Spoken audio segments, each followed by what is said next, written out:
Apprentice of the Shadows, Part 7. The Road Beyond the Wheel.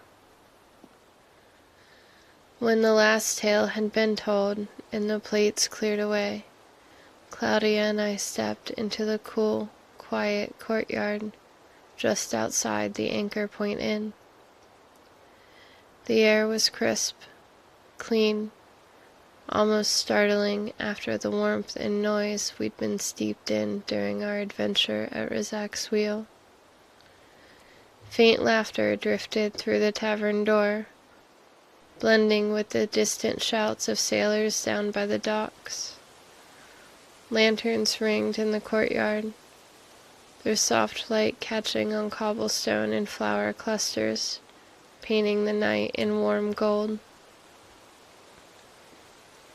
A familiar skittering followed close behind.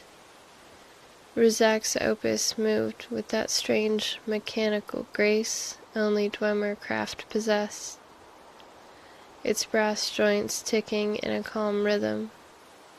Every so often it brushed lightly against my boot, as if confirming I still existed in its world before returning to its endless study of the ground. Claudia walked beside me, stretching her shoulders, exhaling deeply. For a while, neither of us spoke. My fingers tightened around the strap of my satchel, mine still tangled in words I hadn't meant to overhear. "Claudia," I finally said, my voice sounding too small for the night around us. By the hearth earlier, I heard a name, Thalanor. She raised an eyebrow. "Since when do you lean in for tavern gossip?" she asked. "It didn't feel like gossip," I said as I shook my head. "They said he's a high elf, a master of shadows, lives in the rift, a teacher for those willing to find him." Claudia let the name settle in her mind. "Thalanor," she repeated, tasting it like a wine she wasn't sure she trusted. "I've heard a few things, old stories.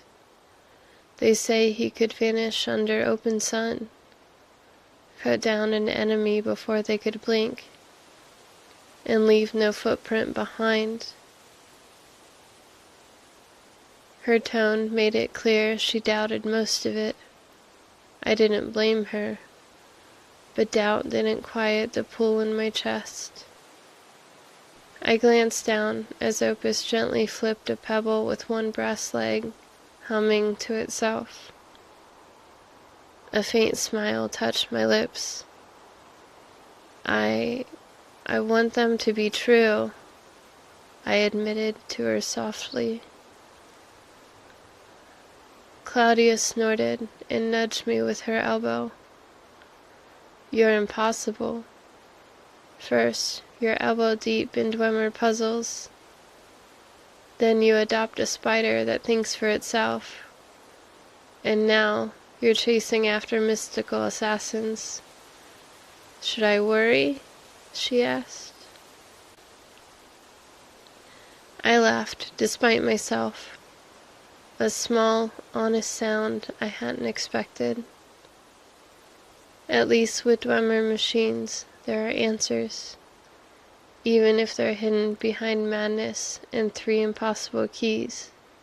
But shadows, I hesitantly said, trying to find the words. Shadows feel like questions waiting to be asked.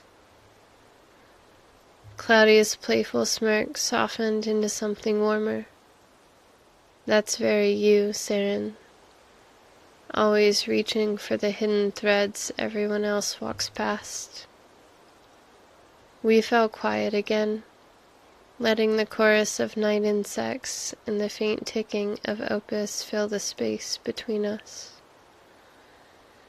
After a bit, Claudia shifted and gave me a sidelong look. "Does this have anything to do with your sister?" she asked. "Nimistra?" I blinked, caught off guard. "What makes you say that?"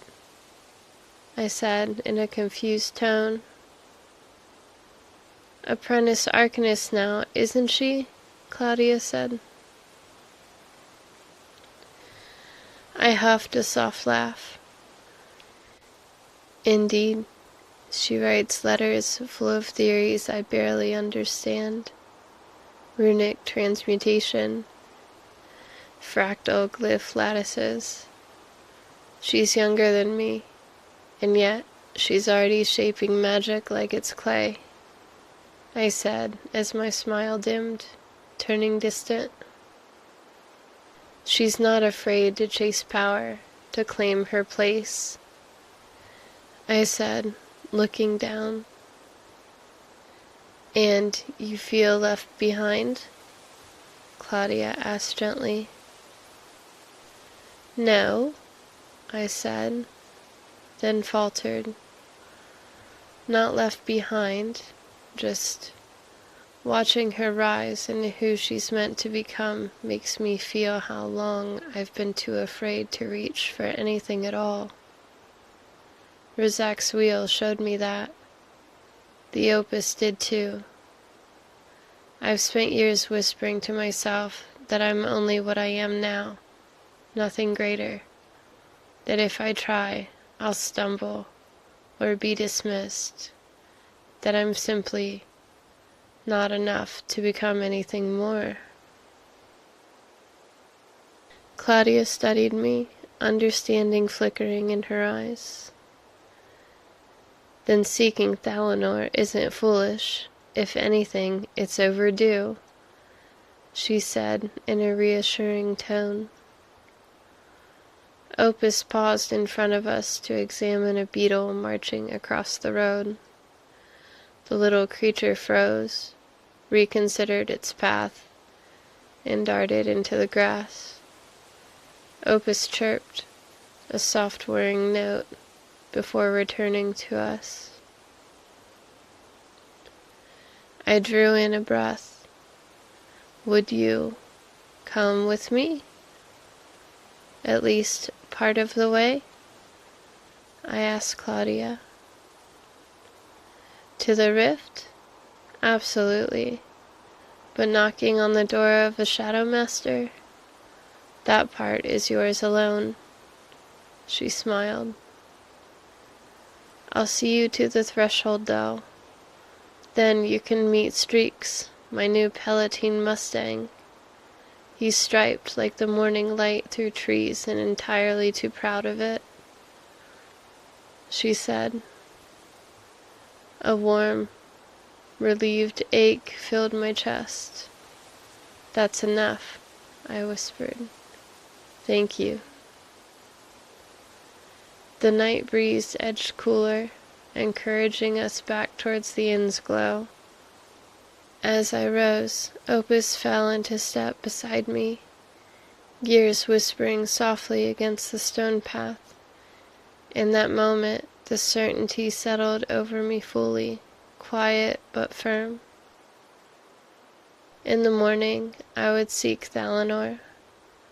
Whatever truth he held, the path into shadow awaited.